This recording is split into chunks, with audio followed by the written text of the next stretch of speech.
You don't leave a man like that. He made you, but she left anyway. No fight, no warning, just a silence so complete it echoed. And when the driver looked her husband in the eye, all he said was, "She didn't leave you. You left her first. Stay with us." What starts as heartbreak often ends in power, because every voice they tried to silence deserves to be heard. Where in the world are you watching from tonight? Drop your city in the comments.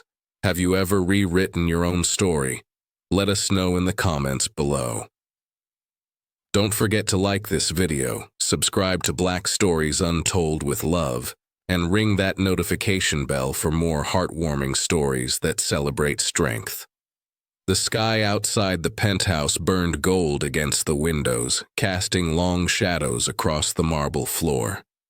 Landon Clark stood at the edge of it all, drink in hand, watching the world he owned stretch into the horizon.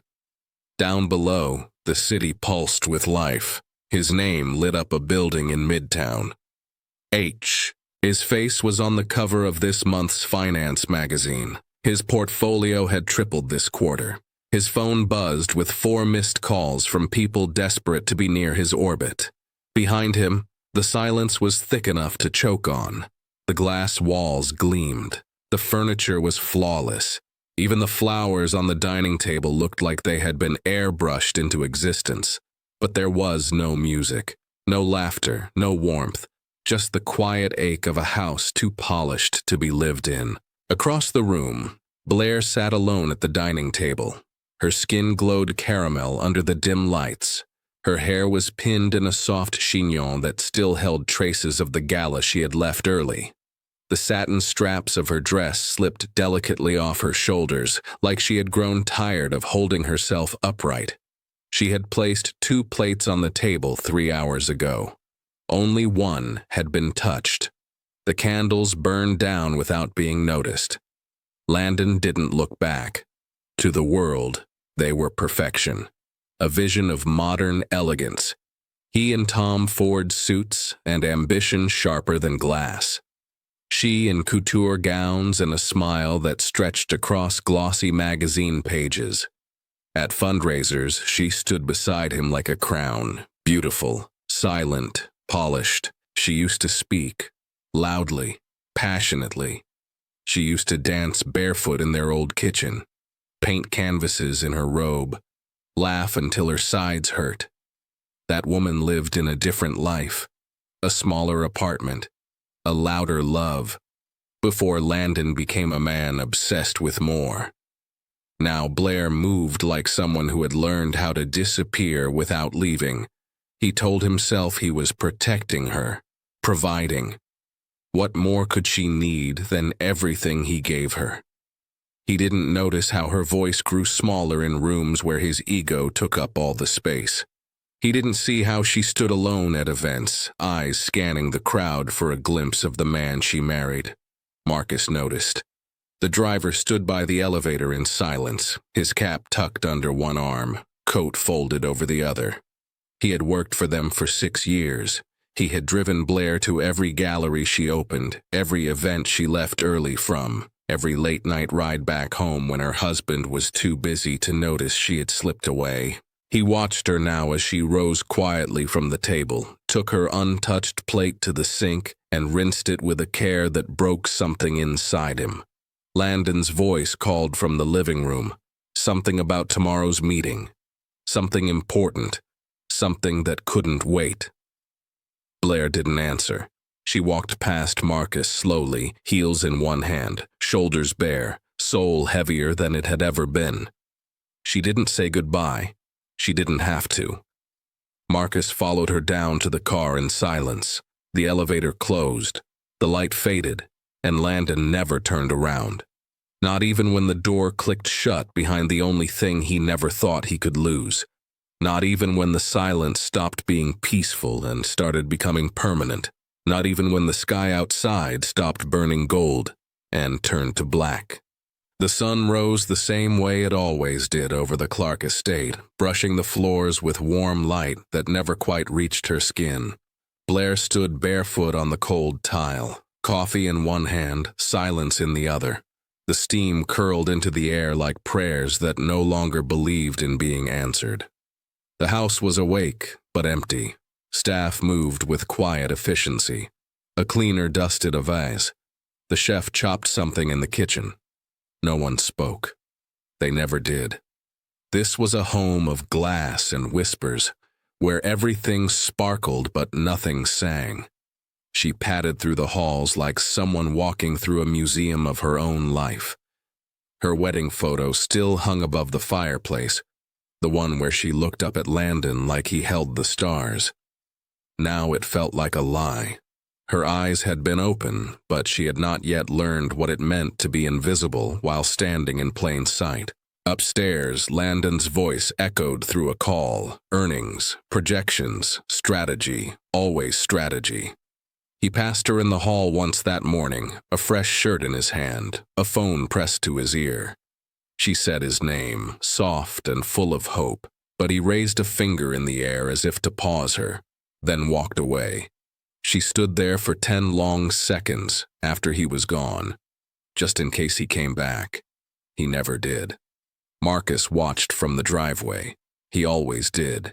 He had been there before the money, before the fame, before the marble swallowed the warmth. He had seen Blaire when her eyes still danced, when her voice could shift a room, and now he saw her waiting at the door every morning, not for a ride, but for a reason.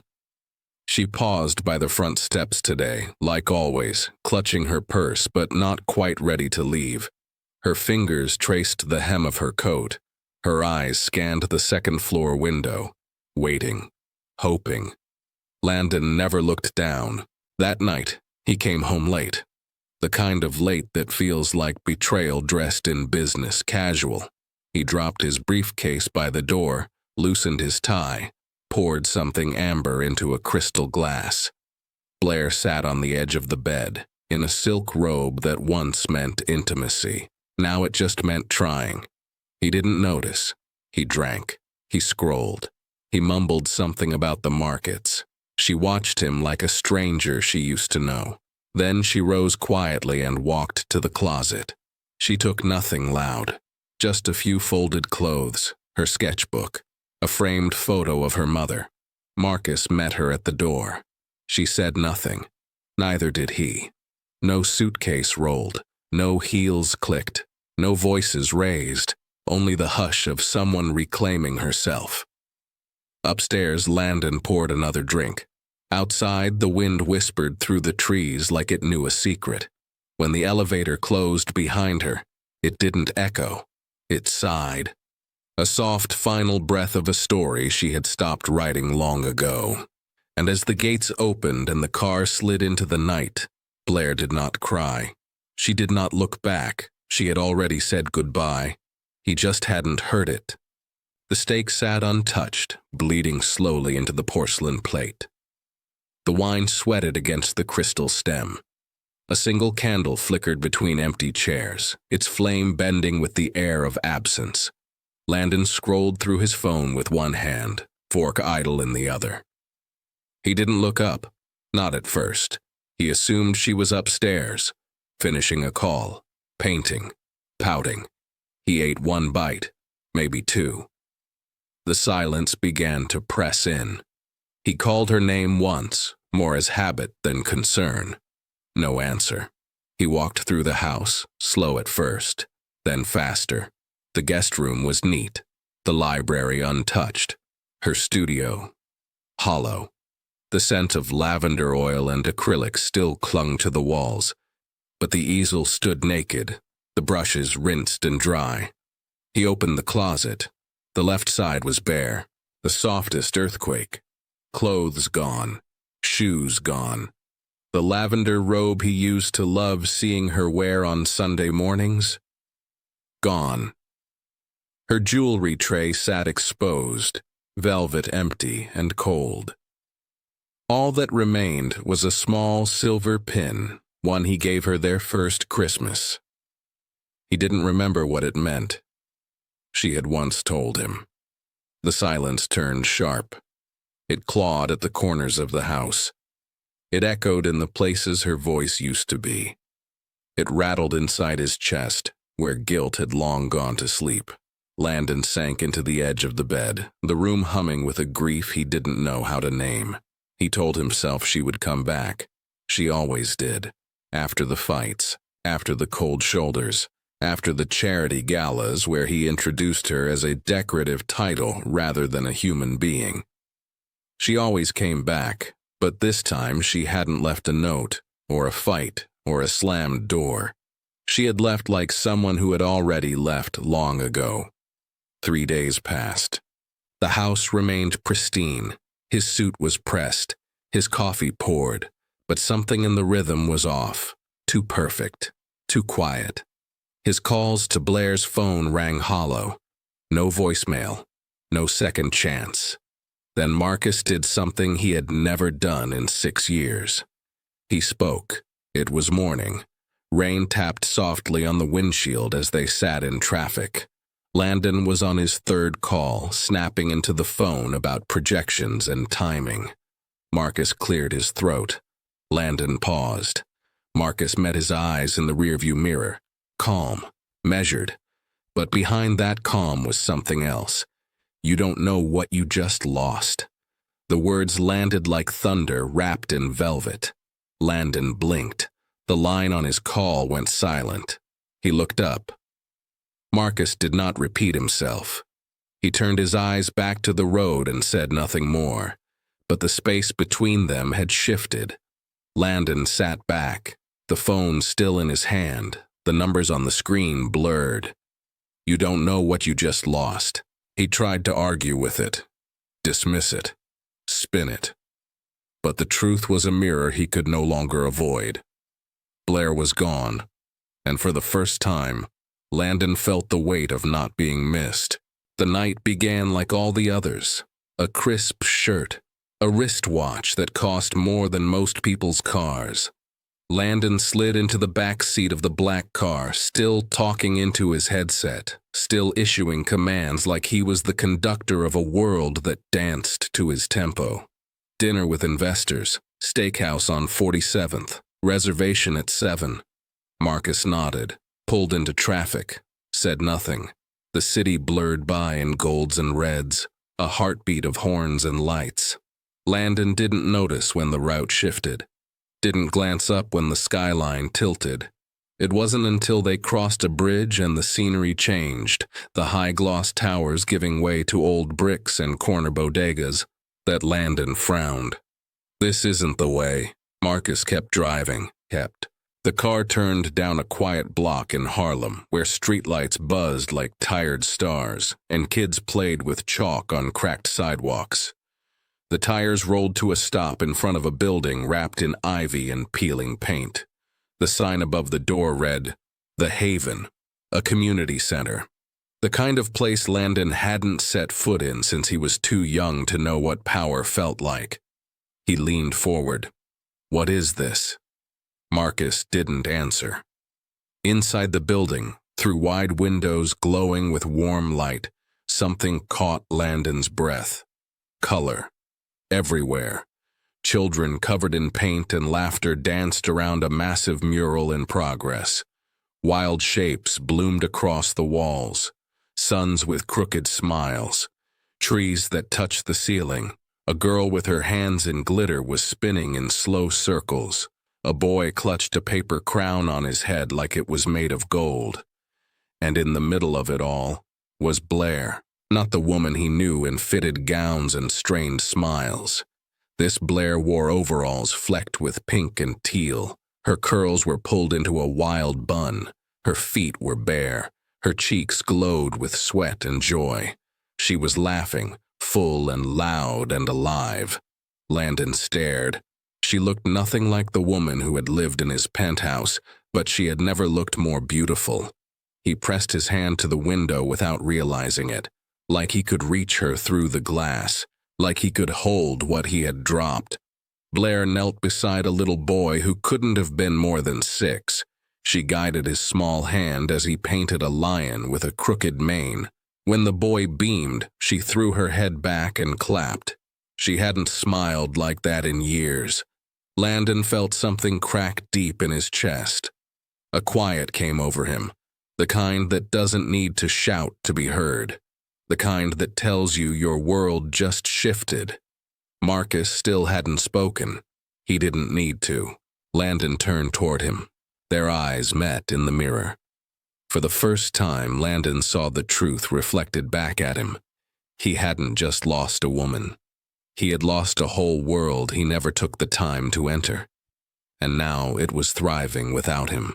The email hit like a bullet. One moment, Landon was sipping espresso in his corner office, overlooking a skyline he once thought he owned. The next, his phone lit up with panic. Subject lines screamed, messages stacked like dominoes. Legal, PR, the board. By noon, the headlines were everywhere. Internal documents leaked, confidential assets compromised. Someone had taken his secrets and poured them into the world. Not a stranger, not a competitor, a junior partner, someone he had mentored, someone he had trusted. The elevator ride to the lobby felt endless.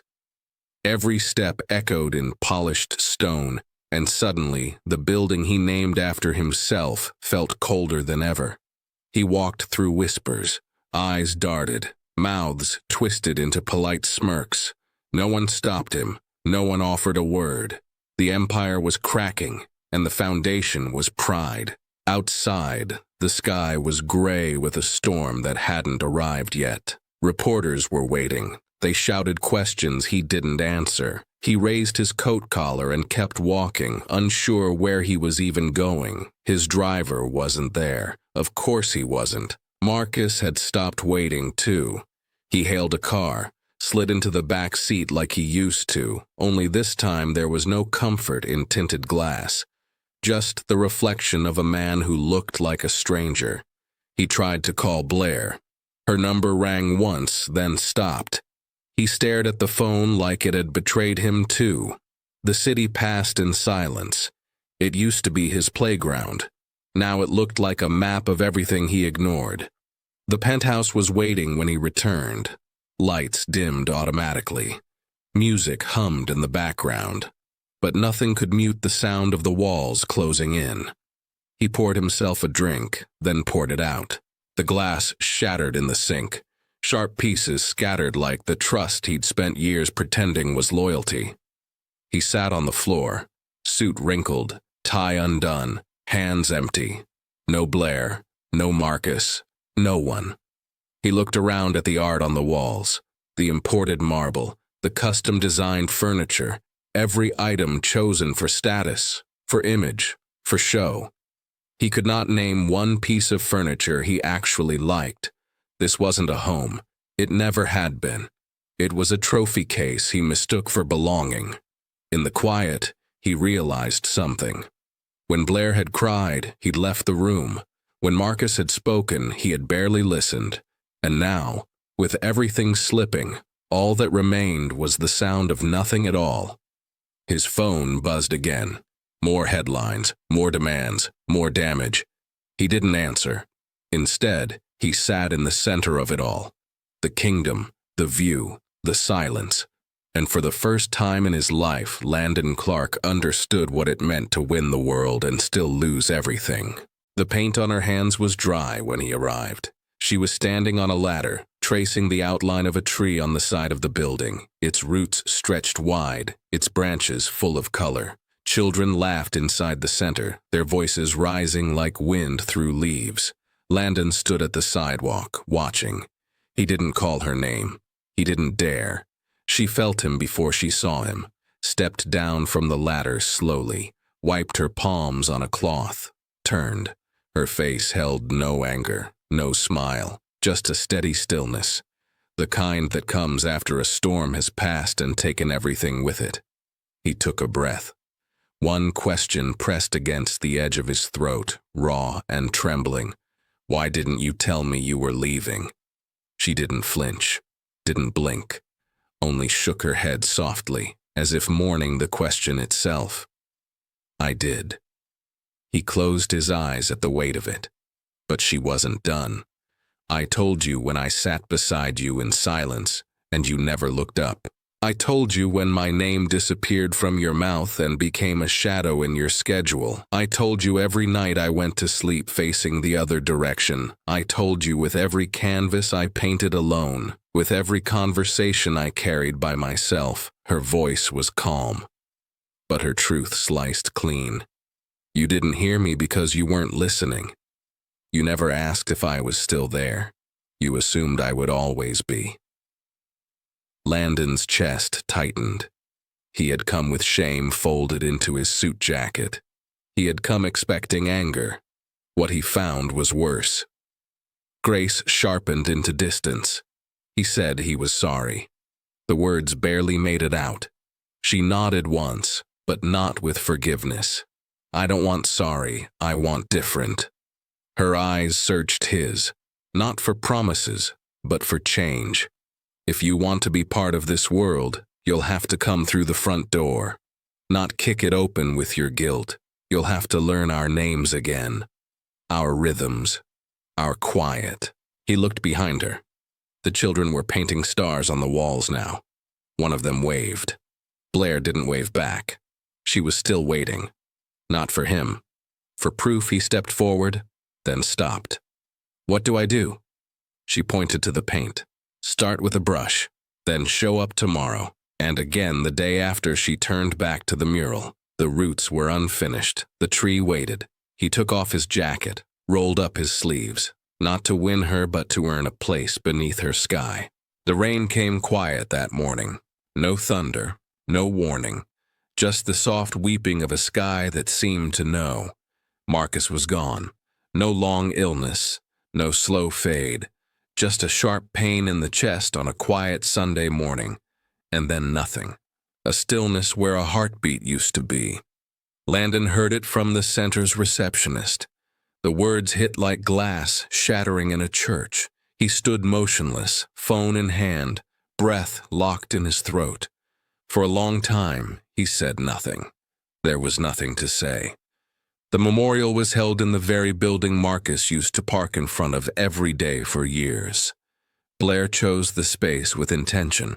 Children's drawings still covered the walls. The air smelled like crayons and flowers. It was not grand, but it was full. Friends, neighbors, kids who had ridden in his car and spilled juice on his seats.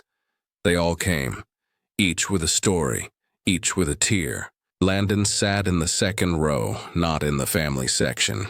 He knew his place, knew he had only begun to understand the man they were honoring. Blaire stepped to the front. She wore a simple black dress and no makeup. Her voice was soft, but it carried.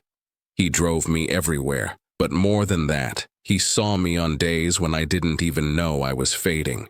He looked me in the eye and said nothing, but somehow still said, I see you, I hear you, you matter. Landon bowed his head. She reached into her bag and pulled out a worn leather journal. The cover cracked, the pages swollen with years. He kept notes, thoughts, poems, little pieces of himself. She opened it slowly and then paused. There was a letter addressed to you. She turned to Landon, her eyes not unkind. Just steady. Would you like me to read it? Landon could only nod. She unfolded the page. Her voice caught once, then found its balance. Landon, you will never know how much I wanted to like you, to believe in you, to see what she saw, but watching her disappear in your presence felt like standing at the edge of a slow funeral. You thought she left you, but that's not true. She didn't leave you. You left her first. With every moment you chose power over presence, image over intimacy, noise over her voice. If you want to find your way back, you'll need to learn how to stay, even when it's uncomfortable, especially then. Blaire folded the letter and placed it on the podium. The room was silent. Landon stared at the floor. The words were heavy, not sharp like judgment, but solid like truth. He thought about all the rides, all the doors Marcus had opened, all the chances he had missed to ask the man what he saw. He felt the loss settle into him like a stone dropped into deep water. After the service, Blaire passed him in the aisle. She touched his shoulder lightly. He looked up. "Will, you stay this time." He didn't answer right away, but he did not move, and that was the beginning. The scent of acrylic clung to his skin. Blue smudged his shirt cuff. His shoes, once polished to mirror shine, were speckled in dried paint and sidewalk chalk. Landon had never worked with his hands like this. Not really, not like this. He arrived every morning before the kids did, swept floors, set up supplies. He learned how to stir paint the right way and which brush to use for clouds. He read from storybooks with a voice too stiff at first, too formal. The kids giggled at his attempts, corrected him when he mispronounced cartoon names, pulled him into their noisy orbit like gravity. And still, he showed up. Blaire watched him sometimes from across the room. She didn't praise him, didn't soften, but she noticed. And that was something.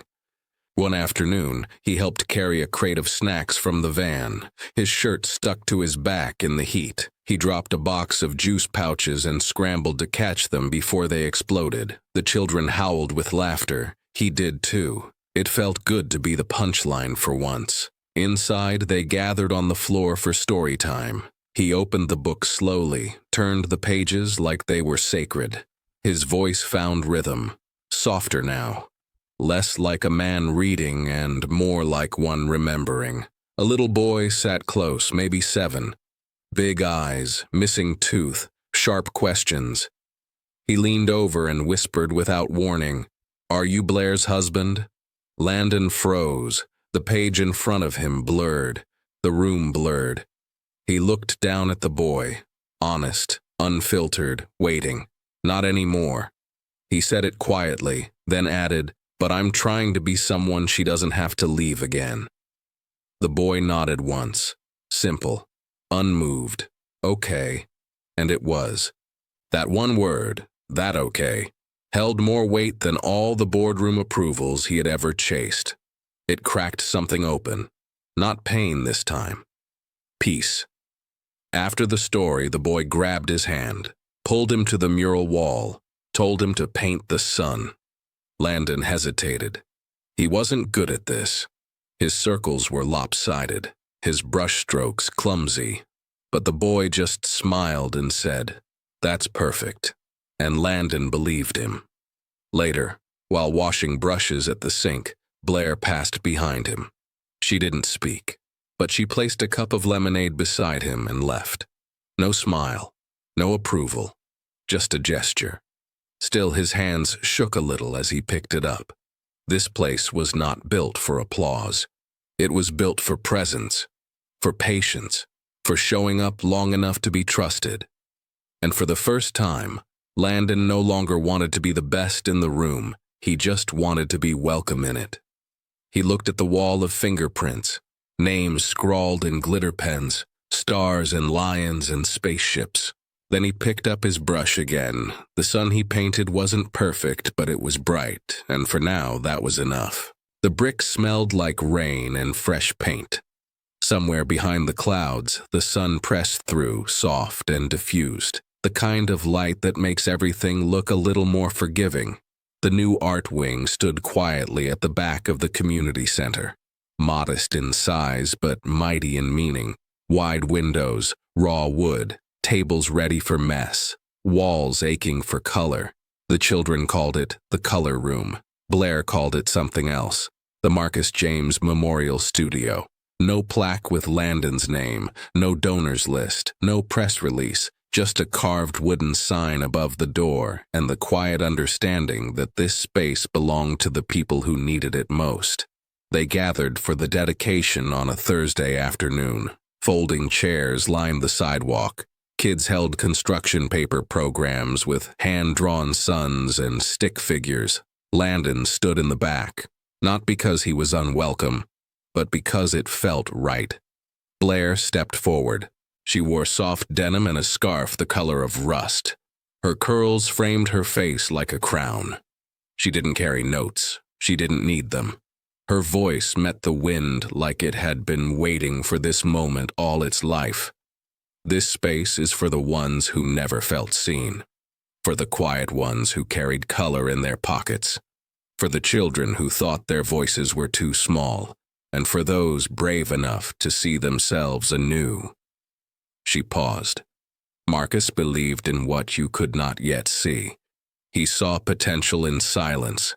He saw dignity in presence. And he saw me every single time. Even when I stopped seeing myself, she looked out over the crowd. Her eyes landed on Landon just briefly. And this space is for that kind of seeing, the kind that doesn't flinch, that doesn't ask for credentials or polish or pedigree, the kind that just shows up day after day, brush in hand. Landon's throat tightened. He pressed his hand against his chest, as if to steady the thing inside him that kept breaking open. He hadn't asked to speak, hadn't written a statement. This gift was not for clapping. It was a thank you long overdue, a grief still rippling, a beginning wrapped in someone else's name. The children were the first to run inside. Their laughter rose through the air like music. One girl screamed with delight when she saw the new easels. A boy shouted he was going to paint a dragon bigger than the wall. Landon watched from the sidewalk. Blaire stood near the door, greeting each child with a smile and a nod. She didn't call him over. She didn't walk to him. But as the last kid slipped inside, she glanced back. Just for a moment. He nodded once. It was enough. He stayed until the light dimmed and the chairs were stacked. He walked through the studio slowly, touching nothing, only looking. He ran his fingers along the smooth edges of the new tables. He smiled at the first fingerprint already smeared across a window. Then he turned to leave. He did not take a bow. He did not take credit. He just carried the silence like something sacred, and wondered if redemption was less about being forgiven and more about learning how to see. The late afternoon sun spilled amber over the sidewalk, warm and slow, like it had nowhere else to be. Blaire sat on the steps of the community center, shoes off, toes brushing the edge of a chalk drawing faded by the day. Landon sat beside her, not close enough to touch, but close enough to feel the shape of her presence. Children raced past them in bursts of color and sound, their laughter folding into the air like songs that didn't need a chorus. The mural on the wall behind them glowed in the light, Marcus's name carved gently in wood above it all. There were no photographers, no gala gowns, no stage to stand on, just the cracked pavement beneath their feet and the history they both carried in their bones. Blaire held a paper cup of melted lemonade. Landon rested his hands on his knees, eyes fixed on nothing. The silence was not heavy. It was full. They had learned, finally, how to sit in it. She looked at him then. No makeup, no mask, just the face he once loved and never fully saw. Why now? He didn't flinch. His voice came quiet, not rehearsed. Not perfect, because he saw you. And I finally listened. Blaire turned back to the street. A little girl stopped to hand her a flower made of pipe cleaners and tissue paper. Blaire smiled, tucked it into her scarf. For years, Landon had built towers and empires and defenses. He had filled rooms with applause but emptied them of intimacy. It took one man with quiet eyes and a calm voice to show him what he had overlooked. The woman who sat beside him now was not the one he lost. She was the one who had survived him. He didn't ask to come back. He didn't ask for another chance. He just kept showing up, to paint, to clean, to laugh when the paintbrush broke or the juice spilled. He held the ladder when she couldn't reach the top of the tree on the mural. He passed the markers when her hands were full, and sometimes, when no one else was around, he simply sat beside her like he was doing now. The light shifted. Blaire pulled her knees to her chest. You always wanted to build something big. He nodded. Now I want to build something quiet. She didn't respond right away, just closed her eyes and breathed. He didn't reach for her hand. He didn't need to. She was already there. This was not a love story wrapped in ribbon and reunion. This was something truer, grittier, wiser. Two people who had broken and rebuilt, separately, then slowly, together not in promises, but in presence. They sat until the sky blushed purple and the streetlights flickered on. Not husband, not wife, not yet. Just two souls in the gentle space where grace begins. Before you go, remember, this story isn't just hers. It's your sister's, your friend's, maybe even yours. Share it with someone who needs to hear that losing everything can be the beginning of everything that matters. Thanks for watching. If you enjoyed this video, give it a like, drop a comment, and share it with a friend. And don't forget to subscribe to Black Stories Untold for more stories that uncover hidden struggles, celebrate strength, and remind us that every voice matters.